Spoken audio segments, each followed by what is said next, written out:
नमस्कार मंडळी, जय जगन्नाथ सर्वांना। आज आपण कच्ची कैरी खिसून चटणी कशी बनवायची ते बघणार आहोत। रेसिपी अगदी साधी सिंपल आहे। चॅनलला सबस्क्राईब, लाईक, शेअर करा। इथं मी 3 कच्च्या कैऱ्या घेतल्या आहेत आणि त्याचा देठ काढून टाकायला लागले। देठ काढून टाकला। आता कैरी कट करून घ्यायची। कैरीची फोड कट करून घेतलेली। इथं थोडंसं खराब आहे, हे कट करून बाजूला फेकायचं। कैरी खिसणीने खिसून घ्यायची।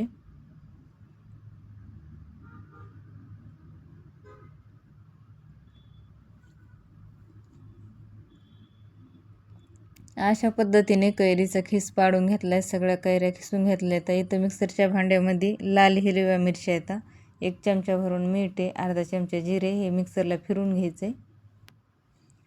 मिक्सरला फिरून घेतले, याचं वाटण करून घेतले असं बारीक, जास्त बारीक पण नाही केलं, मध्यमच ठेवलेलं आहे। आता इथे कढईमध्ये तेल टाकले आणि किसलेली कैरी आहे ती कैरी भाजून घ्यायची आहे। कैरी नाही भाजून घेतलं तरी जमतंय, पण ही कैरी जास्त आंबट असल्यामुळे मी भाजून घ्यायला लागले। भाजून घेतल्यावर आंबटपणा कमी होतो कैरीचा।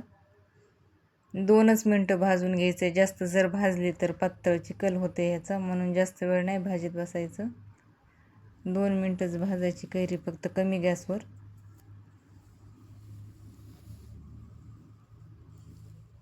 आता इथं तडका मारायला तेल घेतलेले, 1 वाटी तेल घेतले आणि याच्यामध्ये 1 चमचाभर मोहरी टाकायची, अर्धा चमचा हळद आणि वाटून घेतलं लाल मिरचीचं वाटण हे तेलामध्ये टाकले, चिमटभर हिंग। आता याचा तडका मारून घ्यायचा आहे आणि चमच्याने हलवून घ्यायचं आहे। परत एकदा व्यवस्थित मिक्स करून घ्यायचं। हे असं मिक्स करून घ्यायला लागले सगळीकडून।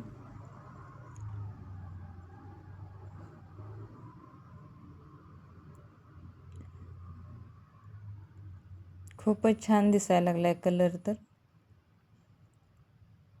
कशी वाटली रेसिपी कमेंटमध्ये नक्की सांगा। चॅनलला सबस्क्राईब करा, लाईक, शेअर करा। पुन्हा भेटू असेच एका रेसिपीमध्ये। तोपर्यंत धन्यवाद।